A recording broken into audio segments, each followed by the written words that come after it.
बिस्मिल्लाहिर्रहमानिर्रहीम। अस्सलाम वालेकुम मेरे हर दिल अज़ीज़ स्टूडेंट्स। जैसे मैंने आपको अपनी कल की वीडियो में बताया कि यूक्रेन की जो वार है इसके पीछे दो बड़ी ताकतें हैं। यूक्रेन तो समझ लें कि बीच के अंदर जो है कि वो सैंडविच का रोल अदा कर रहा है, वो सैंडविच बन गया है और यही वजह है कि उसके अंदर तबाही ज़्यादा आएगी। ध्यान में रखिएगा कि अमेरिका ने कभी भी जो जंग है वो अपनी सरजमीन पर नहीं लड़ी। यूक्रेन के पीछे भी यूक्रेन को रशिया खिलाफ खड़ा करने के अंदर भी एक बहुत बड़ा हाथ अमेरिका का था। अगर आप यूक्रेन के सदर के बारे में जानें तो आपको पता लगेगा वो एक कॉमेडियन था और कॉमेडियन से वो एक सदर बना।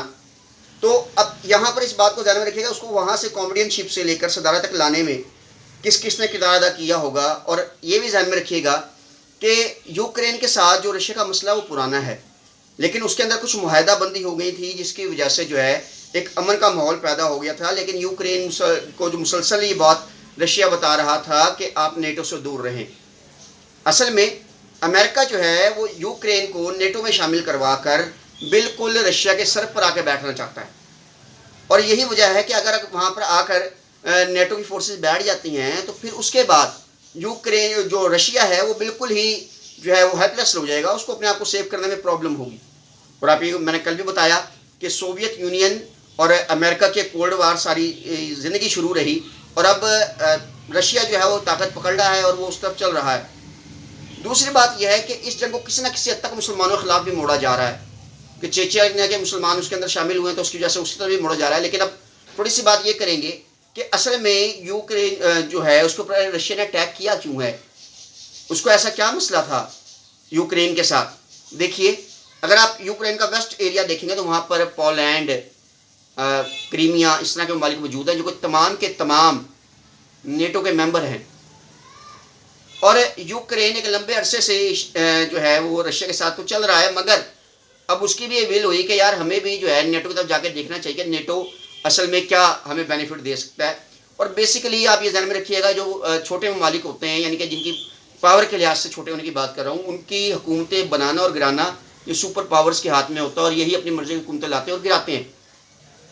तो अब यहाँ पर जो है बात ये थी कि यूक्रेन जो था वो रशिया के सर पर पहुँचने के लिए सबसे अहम इलाका, सबसे अहम मुल्क था।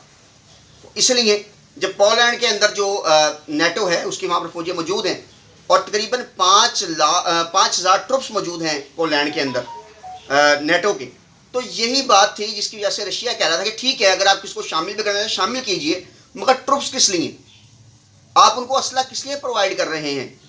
और यही वजह बनी कि जिस टाइम पर यूक्रेन को ये लगा कि शायद अमेरिका और बाकी जो यूरोपीय ताकतें उसके सर पे हाथ रखे हुए हैं और शायद उनके आशीर्वाद से वो रशिया के सामने खड़ा हो सकता है, लेकिन ऐसा हुआ नहीं।